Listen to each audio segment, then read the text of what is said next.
Chapter 3 The Selfish Giant. Every afternoon, as they were coming from school, the children used to go and play in the giant's garden. It was a large, lovely garden, with soft green grass. Here and there over the grass stood beautiful flowers like stars, and there were 12 peach trees that in the springtime broke out into delicate blossoms of pink and pearl, and in the autumn bore rich fruit.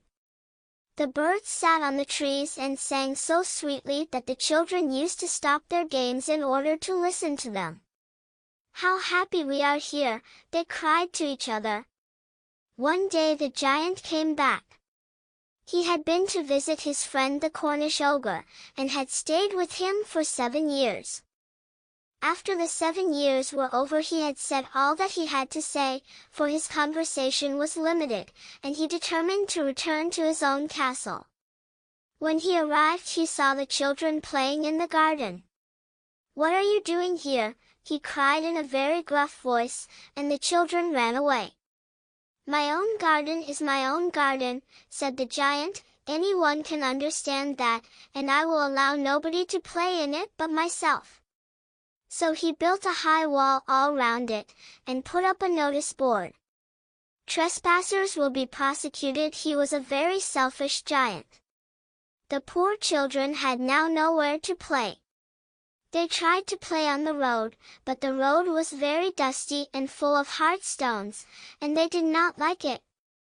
They used to wander round the high wall when their lessons were over, and talk about the beautiful garden inside. "How happy we were there," they said to each other. Then the spring came, and all over the country there were little blossoms and little birds. Only in the garden of the selfish giant it was still winter. The birds did not care to sing in it as there were no children, and the trees forgot to blossom. Once a beautiful flower put its head out from the grass, but when it saw the notice board it was so sorry for the children that it slipped back into the ground again, and went off to sleep. The only people who were pleased were the snow and the frost.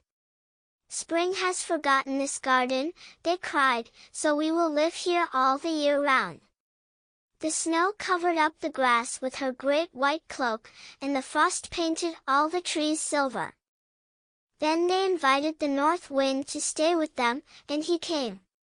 He was wrapped in furs, and he roared all day about the garden, and blew the chimney pots down. "This is a delightful spot," he said. "We must ask the hail on a visit." So the hail came. Every day for 3 hours he rattled on the roof of the castle till he broke most of the slates, and then he ran round and round the garden as fast as he could go. He was dressed in gray, and his breath was like ice. "I cannot understand why the spring is so late in coming," said the selfish giant, as he sat at the window and looked out at his cold white garden. "I hope there will be a change in the weather." But the spring never came, nor the summer. The autumn gave golden fruit to every garden, but to the giant's garden she gave none. "He is too selfish," she said. So it was always winter there, and the north wind, and the hail, and the frost, and the snow danced about through the trees. One morning the giant was lying awake in bed when he heard some lovely music. It sounded so sweet to his ears that he thought it must be the king's musicians passing by. It was really only a little linnet singing outside his window, but it was so long since he had heard a bird sing in his garden that it seemed to him to be the most beautiful music in the world. Then the hail stopped dancing over his head, and the north wind ceased roaring, and a delicious perfume came to him through the open casement. "I believe the spring has come at last," said the giant, and he jumped out of bed and looked out. What did he see? He saw a most wonderful sight. Through a little hole in the wall the children had crept in, and they were sitting in the branches of the trees. In every tree that he could see there was a little child.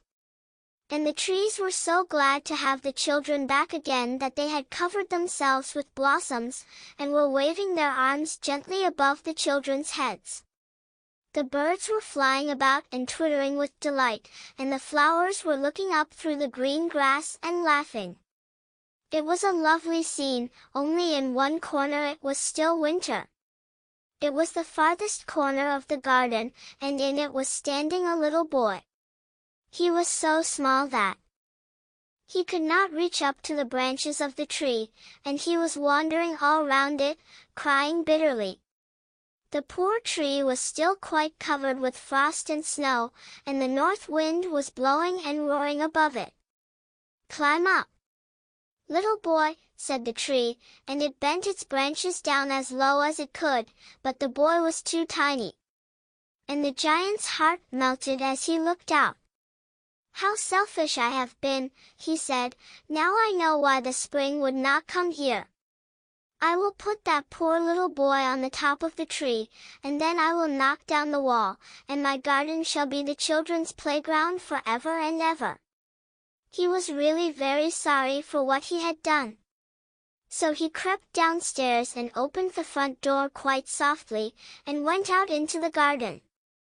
But when the children saw him they were so frightened that they all ran away, and the garden became winter again.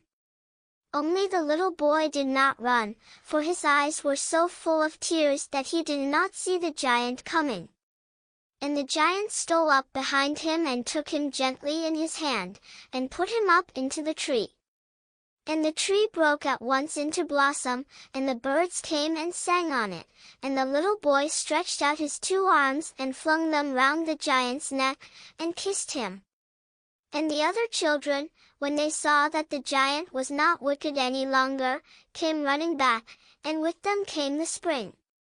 "It is your garden now, little children," said the giant, and he took a great axe and knocked down the wall. And when the people were going to market at 12 o'clock they found the giant playing with the children in the most beautiful garden they had ever seen. All day long they played, and in the evening they came to the giant to bid him goodbye. "But where is your little companion?" he said, "the boy I put into the tree." The giant loved him the best because he had kissed him. "We don't know," answered the children, "he has gone away." "You must tell him to be sure and come here tomorrow," said the giant. But the children said that they did not know where he lived, and had never seen him before, and the giant felt very sad. Every afternoon, when school was over, the children came and played with the giant. But the little boy whom the giant loved was never seen again. The giant was very kind to all the children, yet he longed for his first little friend, and often spoke of him. "How I would like to see him," he used to say. Years went over, and the giant grew very old and feeble. He could not play about any more, so he sat in a huge armchair, and watched the children at their games, and admired his garden. "I have many beautiful flowers," he said, "but the children are the most beautiful flowers of all." One winter morning he looked out of his window as he was dressing. He did not hate the winter now, for he knew that it was merely the spring asleep, and that the flowers were resting.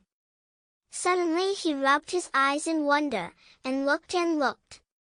It certainly was a marvelous sight. In the farthest corner of the garden was a tree quite covered with lovely white blossoms. Its branches were all golden, and silver fruit hung down from them, and underneath it stood the little boy he had loved. Downstairs ran the giant in great joy, and out into the garden. He hastened across the grass, and came near to the child. And when he came quite close his face grew red with anger, and he said, "Who hath dared to wound thee?" For on the palms of the child's hands were the prints of 2 nails, and the prints of 2 nails were on the little feet. "Who hath dared to wound thee?" cried the giant. "Tell me, that I may take my big sword and slay him." "Nay," answered the child, "but these are the wounds of love." "Who art thou?" said the giant, and a strange awe fell on him, and he knelt before the little child.